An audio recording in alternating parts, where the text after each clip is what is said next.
káàsán, a kí gbogbo ẹ̀yin èèyàn pátá tó wà nílé, a kí yín. Ojú òní tiwa o, gbogbo ẹ̀yin mọ́mì wa àti dádì, ẹ̀gbọ́n àti àbúrò tí ń fi ojú ayọ̀ wo fídíò wa ní gbogbo ìgbà. Mo kí yín gidi gan, ojú òní ti gbogbo wa. Àwọn mọ́mì wa, dádì, ẹ̀gbọ́n, àbúrò láti Canada, US, UK, Dublin, gbogbo Europe pátápátá, Asian country, Australian countries, àti gbogbo Africa tí ń fi ojú ayọ̀ wò wá. A dúpẹ́ gidigidi gan, ojú òní tí mo kí yín. Ó ṣe díẹ̀ tí fídíò wa ti jáde tí mo sì mọ̀ pé ọ̀pọ̀lọpọ̀ ni wọ́n ti ń retí pé kí bàbá confirm, kí wọ́n sọ̀rọ̀. Ẹ ṣé gidigidi gan, gbogbo ẹ̀yin onínúure ọmọ Yorùbá gidi, mo dúpẹ́ lọ́wọ́ gbogbo yín, ojú kò ní tì yín. Lẹ́ẹ̀kan sí, orúkọ tèmi ni bàbá confirm, mo dẹ̀ máa ń tẹnumọ́ dáadáa. I am a prophet of God. I am a spiritualist. I run a spiritual church and I do spiritual work. So, èmi kì í ṣe agitator. I will continue saying that. Even many people will call me, they said, "Abba, you are agitator." No, I am not an agitator.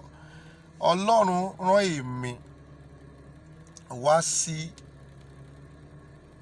orí ọ̀rọ̀ Yorùbá nation ni. Mi kì í ṣe agitator. Now, láti lè wá put light to what people has kept in the darkness. That is why God sent it may not be only me, but all the prophets of God that is saying truth about Yoruba nations. He sent them. Ìdí tí èmi ṣe fi ara wọn lórí ọ̀rọ̀ Yorùbá nation nìyẹn.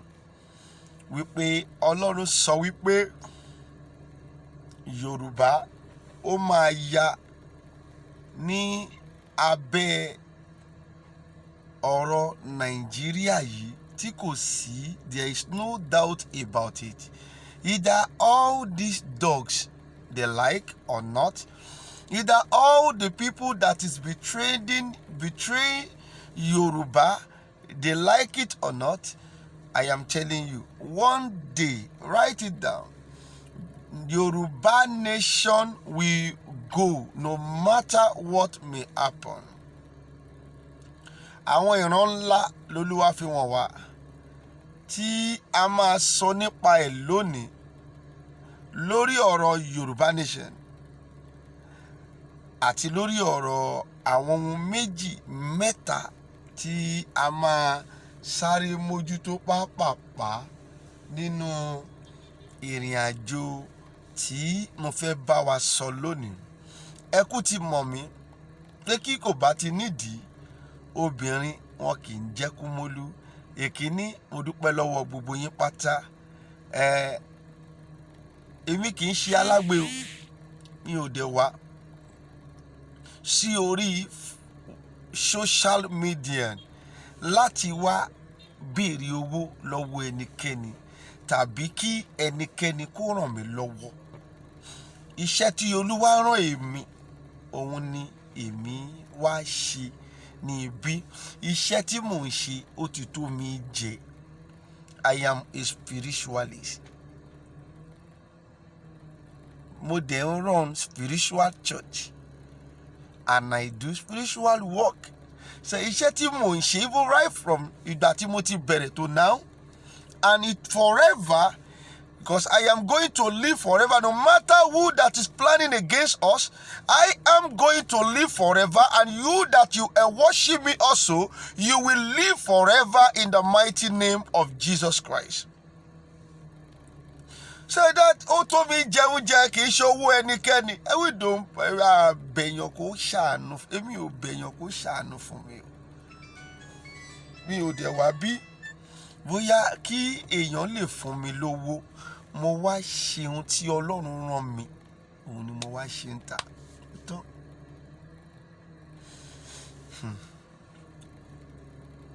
Olúwa sọ wípé ẹ kọ sílẹ̀ lónìí, ọ̀rọ̀ tí mo fẹ́ sọ yìí gbogbo ẹ máa jẹyọ pátá. Bí ẹ ò bá gbà mí gbọ́ lónìí, tí ẹ ò gbà mí gbọ́, tí mo rí gbogbo ẹ̀yin ọmọ Yorùbá, ẹ̀yin fúnra yín ṣera yín. Bí ẹ̀yin ò bá gba èmi gbọ́ lónìí, ẹ jẹ́ ká fúnra wa ní 2022, late 2022 to early 2023, ẹ máa gbà mí gbọ́. Gbogbo ọmọ Yorùbá pátá wípé Ọlọ́run pè mí, pé tó pé mi ò wọ suit, èèyàn lè máa wo pé mi ò ń ṣe èèyàn Ọlọ́run. Ìkíní nìyẹn. Ìkejì, nítorí wípé ọ̀pọ̀lọpọ̀ máa ń pè tó gba wá tá a bá gbé rúnrún yìí sórí, àwọn yìí èèyàn èṣù ni. Èmi kì í ṣe èèyàn èṣù. Tí bá ń sọ̀rọ̀ nípa ogun, tí wọ́n sì ń deceive ẹ̀, Ọlọ́run ló ní ogun. Mo ṣe ń sọ fún ẹ, àfi tó bá ti kọjá lórí nǹkan tí wọ́n ń pè ní ewé àti egbò, kò sọ́wọ́ Ọlọ́run bẹ̀ o. Tó bá jẹ́ ẹyẹ lókè tó ń fò, Ọlọ́run ló ní o. Èyí àwọn ẹran tó ń rìn sálẹ̀, Ọlọ́run ló ní o. Ewé àti egbò, ohun tó sọ fún wa, òun ló ní. Ó ní ká lò fún ìlera ara wa ni. Tó bá wá ti ń di pé lọ mú èèyàn, ẹ gé orí èèyàn, ẹ gé ọwọ́ èèyàn, ẹ gé ẹsẹ̀ èèyàn, ẹ lọ ṣe dá, kò sí ti Ọlọ́run bẹ̀. Ó ti di tèṣù ní, èṣù ló ń ṣe yẹn.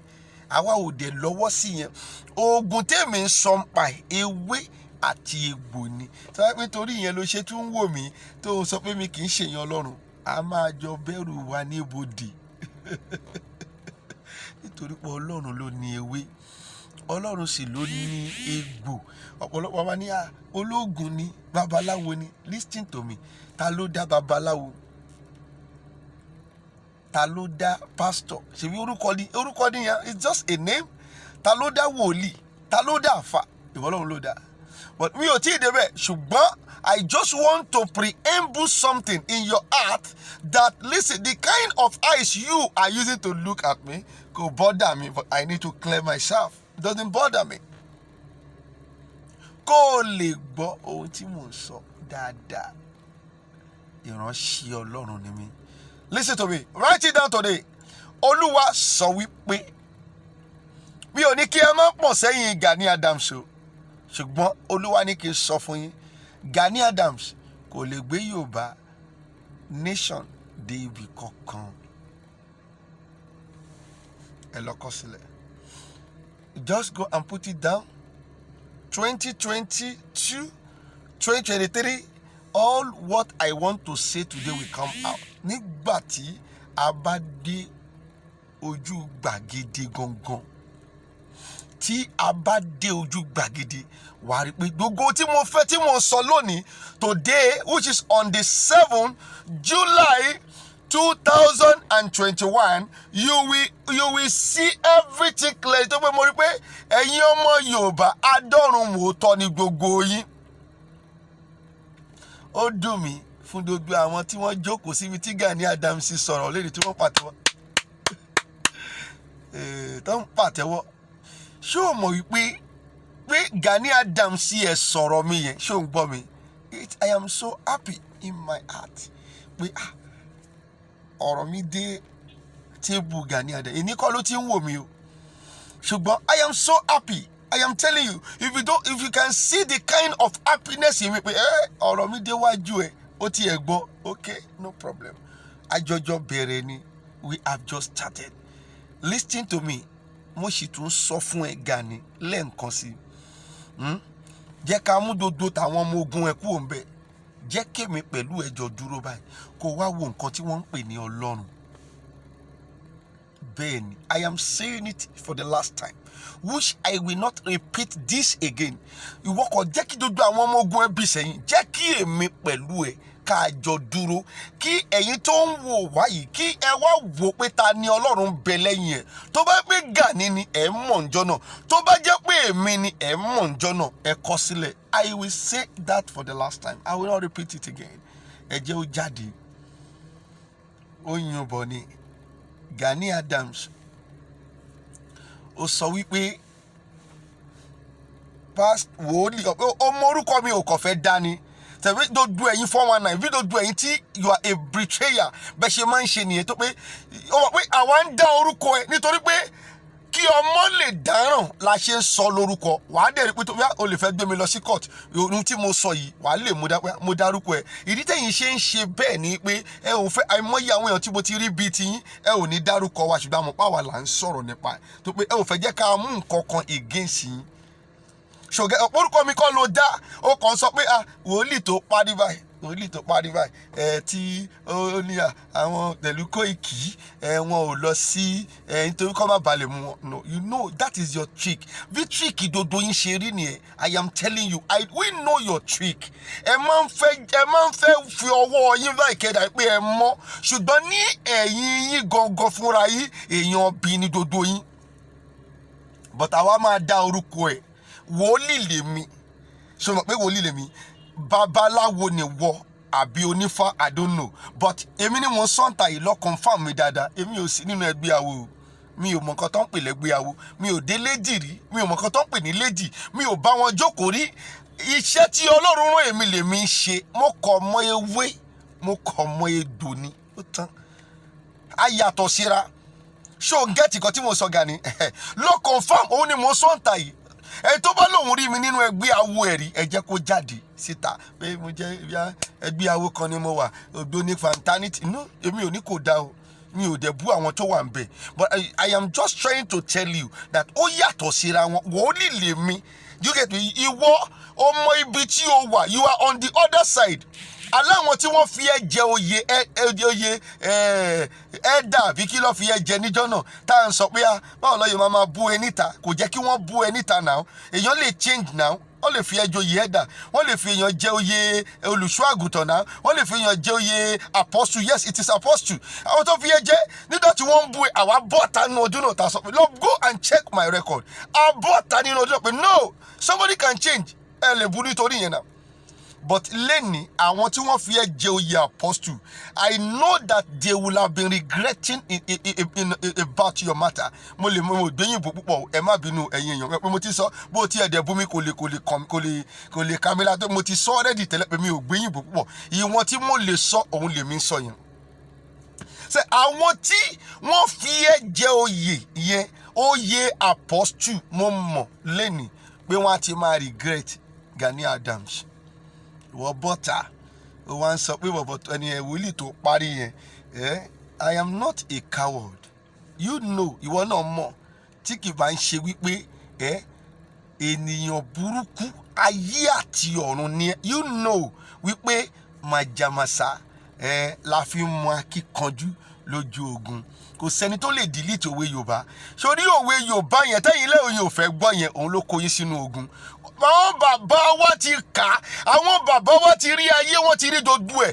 wọ́n wá ń gbé òwe yẹn kalẹ̀ òwe tó rí yẹn wọ́n gbé kalẹ̀ ní ó dẹ̀ sure and it is 100%. I will say it again bí èmi bá jáde just let me leave Koiki in the matter now bí èmi bá jáde lórí ni tí Gani Adams rí torí fídíò mi lórí tébù ẹ̀ imagine èèyàn mélòó nínú Nàìjíríà yìí ni fídíò mi ti déwájú tébù ẹ̀ ó wà níwájú Ọọ̀ni of Ifẹ̀ ó wà níwájú Ọba Aláké fídíò mi torí ibi tó dé wàláì kì í ṣe bí kékeré they are seeing me ṣé o ń gẹ́tì mi ọ̀rọ̀ sì ń lọ sí dodo bẹ̀ now tí fídíò mi bá wá dé iwájú ẹni tó péré ẹ̀ ní Gani Adams ibi mélòó ni kò lè dé ó wà níwájú Òdùmọ̀ṣù ó wà níwájú àwọn tó fẹ́ mú wa àwa ò ṣe wọn but we see that it is our right ìyí tí ó ń sọ̀rọ̀ katakata tó péré ẹ̀ ní Gani yẹn ni kò tí ì mọ̀ pé it is our right to protest nobody kills we don't kill ẹ ò dẹ̀ rí ìbọn lọ́wọ́ wa we are not a criminal Gani Adams the way you come out you are thinking we are a criminal do you get me tó pé òfin yé Sunday Igboho máa play kíní yẹn jáde láìpẹ́ yìí mo dìídì lọ rẹ́kọ̀dù ẹ̀ ní pé kí n lè fi wọn dodo èèyàn àwọn tí wọ́n ti rí tẹ́lẹ̀ àtàwọn tí wọ́n ò tí ì rí máa wá jẹ́ kí wọ́n rí what you are trying to say it's a criminal okay àwa ò ní lọ ní paternity tó pé ó ń bí àwọn ọba pé ìwọ àtàwọn ọba lẹ́jọ́ wà ń bẹ̀ ìwọ fún rẹ pẹ̀lú àwọn ọba lẹ́jọ́ wà nínú gbogbo tó ń ṣẹlẹ̀ yìí. Ìjọba fún rẹ gan orí tiwa rò, nítorí pé ìjọba tó rí yẹn they have 1+1=2.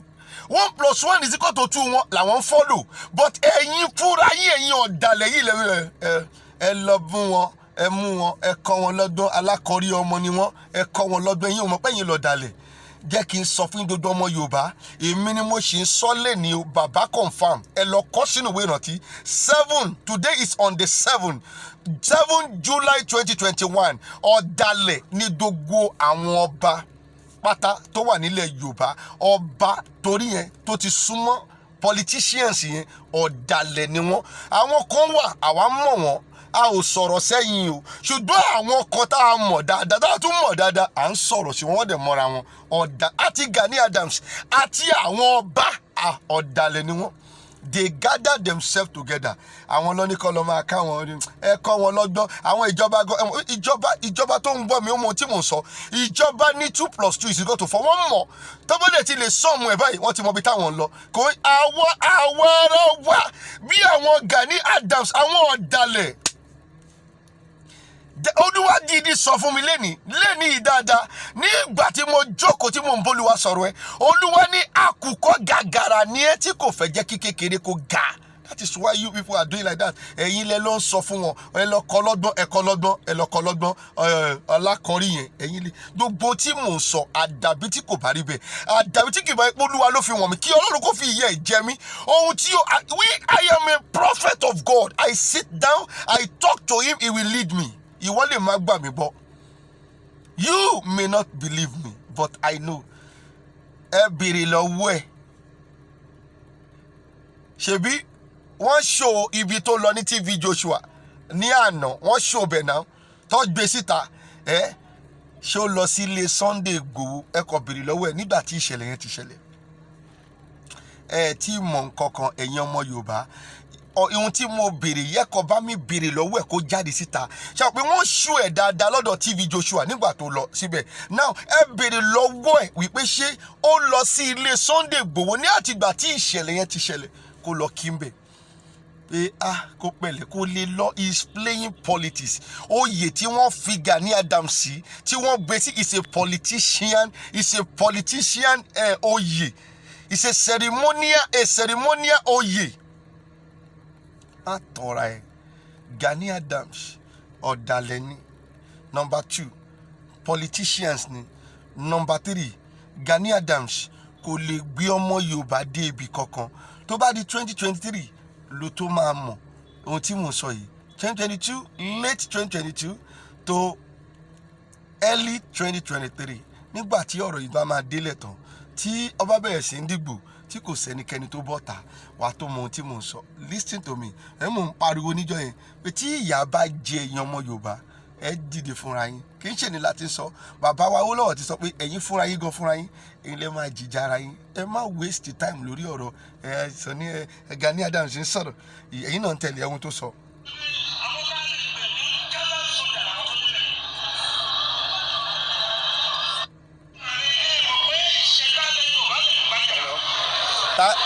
Ta ló ń bá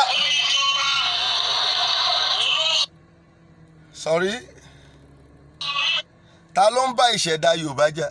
À ń bẹ́ ẹ jà. Ìṣẹ̀dá Yorùbá ti bàjẹ́ náà. Ẹ ti bà ìṣẹ̀dá Yorùbá pé nígbà tí Yorùbá sì jẹ́ Yorùbá, táwọn akíkanjú bá pè tó bá pé ilẹ̀ dẹ̀ máa dáhùn. Ẹ̀yin fúnra yín ti bàjẹ́, bẹ́yìn lọ kó sí àwọn òsì ń bẹ̀.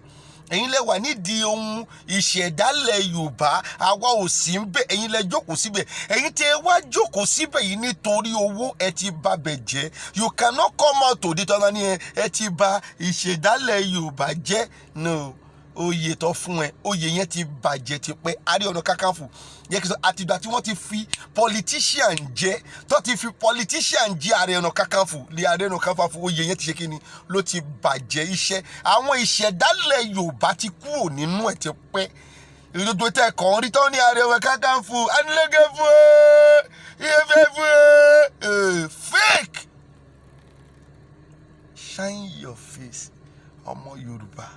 Mo ń sọ tòótọ́ fún yín, tí ẹ bá máa gba òmìnira ẹ máa jà ní ogun ni na ogun ò tí ì dín jọ sátidé káwa bá wá fara wọn jọ sátidé ṣe olórí pé èèyàn kan lọ máa pa ní nǹkan tí mò ń sọ fún ènìyàn o òun bílífù wípé òun fẹ́ wíkì ní strength ẹ̀yìn tí ń gbọ́ mo pé àwọn ọ̀pọ̀lọpọ̀ ọmọ Yorùbá ìdí ọ̀tẹ̀ ló wà ìdí wípé kí dodo ẹ bàjẹ́ ní ọ̀pọ̀lọpọ̀ ọmọ Yorùbá wà òun jáde sí ó ń sọ̀rọ̀ wípé ọ̀lẹ ní is a coward ó ṣe ní ọkùnrin yẹn tó ní dàtọ́ ní tó pé orí ẹ̀ pábà tó pé rẹ̀ ń wòlíì ó ní oògùn wà ṣé kò sí oògùn ni look at the way you people ó ṣe sọ̀rọ̀ ló jẹ́ kí n gbọ́rọ̀ yẹn jáde ó ní oògùn wà ṣé kò wá sí oògùn ni tó o bá sí oògùn dẹ̀ jáde kó sọ fáwọn èèyàn ká kú mọ̀ pé kò sí oògùn ṣùgbọ́n èmi mo mọ̀ pé oògùn wà Ọlọ́run sì ló ní ogun kì í ṣe ogun kì í ṣe lọ́dún èṣù mi ò wá mọ̀ tẹ̀yí tẹ́ lọ́ ń pa àwọn èèyàn fún o tẹ́ máa porí èèyàn tẹ̀ jẹ èèyàn sí o pàdé èmi ò mọ̀ kankan nípa yẹn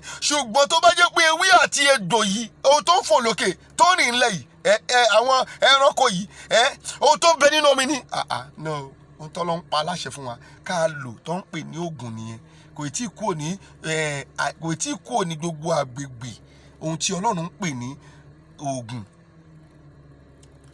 oyè tó ń sọ yẹn oyè yẹn ti bàjẹ́ tipẹ́ Ààrẹ Ọ̀nà Kakanfò oyè pé wọ́n ń bú ìṣẹ̀dálẹ̀ Yorùbá ìṣẹ̀dálẹ̀ Yorùbá ti bàjẹ́ kò sí kankan sọ̀rọ̀ mọ́ tí wọ́n bá sọ̀rọ̀ ni ọlọ́pàá ò tún ní jáde wò ó gbọ́ nǹkan tó sọ ni nǹkan tọ́lọ́pàá sọ lẹ́yìn dodo ọ̀rọ̀ tí wọ́n pa tán ní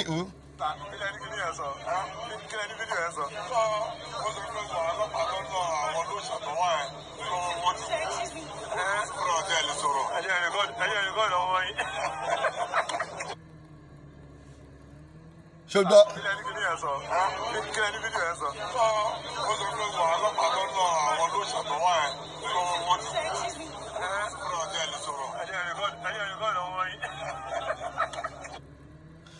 ó jẹ́ kójú tiẹ̀ Gani Adams with this video alone ó jẹ́ kí kò tiẹ̀ jẹ́ kó sọ̀rọ̀ mọ́ láyé àti láyéláyé sọ pé ìdí tí mo ṣe ń bá wọn pastor sọ̀rọ̀ nìyẹn àwọn pastor torí yẹn they have claimed that they are major prophet ìdí tó yẹ pé mo máa ń bá wọn jà tó pé wọ́n ti lọ́dọ̀ tí wọ́n they have claimed that we are not relevant àwa náà dé gbà bẹ́ẹ̀ but mo mọ̀ ìpèsè lọ́dọ̀ Ọlọ́run I am relevant but to the world Adeboye and so Olukoya Komuyi they have claimed that they are the major àwọn ló wà níwájú now ṣé kò jẹ́ kí ojú tiẹ̀ ìwọ ló yín lẹ wà níwájú now ẹ̀yin lẹ wà ń di òòṣà ẹ̀yin lẹ pera yín Ààrẹ Ọ̀nà Kakanfò now irọ́ tẹ pa síta tí dodo yín pa kiri wípé nígbà tí wọ́n na àwọn ìyá òòṣà ọwọ́ wọn wú ọwọ́ wọn bẹ́ dodo ẹ̀ṣẹ̀ wò ó ni ẹ ti ẹ̀tún sọ débi pé òdùmọ̀sù ẹnu ẹ̀ wú kò tiẹ̀ bí life or death ló wà kò lè sọ̀rọ̀ mọ́ òdùmọ̀sù nìyẹn o.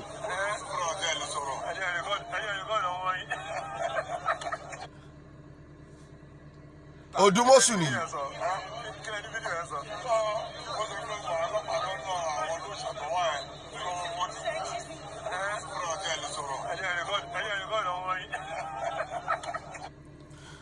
kò jẹ́ ẹ̀kọ́ ń bí gbogbo èyí tí ń tẹ̀lé Gani Adams waste your time gbogbo Gani Adams náà dàbí ọlọ́pàá ni tí wọ́n bá ti mú ẹ báyìí tí wọ́n dẹ dúró it is not that because wọ́n fẹ́ wo sákèndódò nǹkan tó kó sínú mọ́tò ló ṣe yẹn ní mọ́tà wọn they want ọ̀rọ̀ owó all to get money from you the way ohun tí wọ́n wá nìyẹn the same thing mo fi yẹn identify Gani Adams kì í ṣe gbogbo tó ń sọ it doesn't mean anything gbogbo ẹ̀ náà ni pé tọ́ba pa ológun ọ̀fẹ́ táwọn jẹ ni wípé kí wọ́n wá sọ́dọ̀ wọn kí wọ́n kúnlé kọ́ dọ̀bálẹ̀ lógún ọ̀fẹ́ o kí wọ́n gbowó wọlé kí wọ́n jọ pín owó tán kò jiyẹn lọ. All their mind, it is all about money, not about you that you are listening to them. Ó dẹ̀ máa ń bà mí nínú jẹ́. Ẹ ò gbóhùn Ọlọ́run gbọ́n. Èdè ìkọ́ ni mo ti sọ sẹ́. Ohun ènìyàn, you people like the voice of woman being than the voice of God. Ọlọ́run ló ń bá wa sọ̀rọ̀. Gani Adams is not taking you to anywhere. Ọ̀rọ̀ pọ̀ o, this is just the part 1. He cannot take you to anywhere. He cannot take Yoruba nation to anywhere. He's a betrayer. Dodo tó sọ yẹn lọ gbàgbé ẹ is a betrayer òun náà mọ̀ pé òun ò lè bá ìjọba jà they are in the system àwọn fúnra wọn náà tó ń parapọ̀ ìjọba ní mo sọ earlier ìjọba ní nǹkan mathematics tí wọn tó bá dẹ̀ ti work ó ti tán nìyẹn working yẹn ló máa tẹ̀lé àwọn ọ̀dàlẹ̀ ilẹ̀ Yorùbá bírú Gani Adams àwọn ni wọ́n máa lọ sọ fún wọn pé no ẹ ṣe báyìí ẹ̀yìn tí wọn ẹ̀kọ́ lọ́gbọ́n alákọ̀ọ́rí ọmọ listing mi ò wá ta láti wá lo idea mi o ohun tọ́lọ́run sọ fún èmi lèmi wá ń sọ ń ta tí kì bá ń ṣe pé kò lójútì tó jẹ́ kó tún wá ta ó dẹ̀ ní ẹ̀dẹ̀ ń sọ pé ẹ̀dẹ̀ ní olóògùn nìyí alágbára nìyí ẹ ti lọ bọ Ọ̀ṣun ẹ ti bọ ya ẹ ti bọ irúnmọlẹ̀ ẹ ti lọ bọ kínní nítorí ọjọ́ yẹn ẹ ti lọ ṣe gbá nǹkan tó sọ agbègbè ojúmọ́sùn nìyẹn o ẹ má tọ̀ra yín ẹ̀yin ọmọ Yorùbá mo ti sọ fún yín ti pẹ́ ohun tó Olúwa sọ fún mi ohun tó Olúwa sọ fún mi yẹn tẹ́ bá ti wá mọ̀ pé kò ṣeé ṣe ẹ jẹ́ ká ju ọ̀rọ̀ yìí sílẹ̀ ká má sọ ń pa ìmọ̀ rárá ogun la lè fi ẹ̀ǹdì ẹ̀ tá a bá wá ja ogun ẹ jẹ́ ká ju ọ̀rọ̀ yìí sílẹ̀ pátápátá kí oníkálukú lè gbé pẹ̀lú àlàáfíà ká máa bá lọ bẹ́ẹ̀ àwọn tó bá mo mọ̀ pé mi ò ní sí lábẹ́ ẹrú ṣùgbọ́n àwọn tó máa wà lábẹ́ ẹrú ẹ jẹ́ kí ọmọ ọkùnrin sí ni tí Yorùbá bá ti láwọn ò ja ogun abẹ́ ẹrú ló máa wà.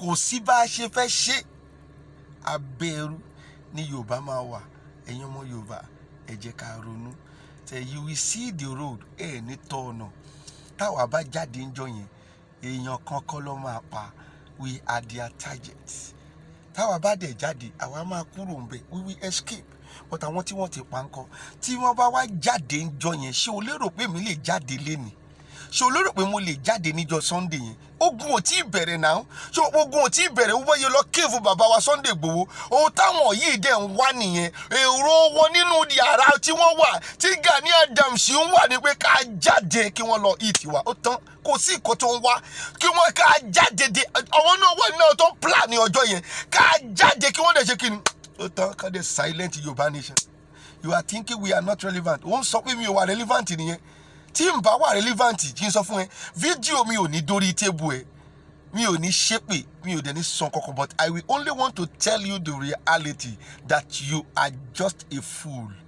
Write it down, share the video ẹjọ́ dọ́dọ̀ Gani Adams listen to me I continue saying it wàá mọ̀ nǹkan tí wọ́n ń pè ní Ọlọ́run ṣẹ̀wò àti ti Dávìdì pẹ̀lú Gòláyátì ti jà bí ọ̀rọ̀ èmi pẹ̀lú ẹ̀ ṣe máa rí nìyẹn wàláì mo fi ayé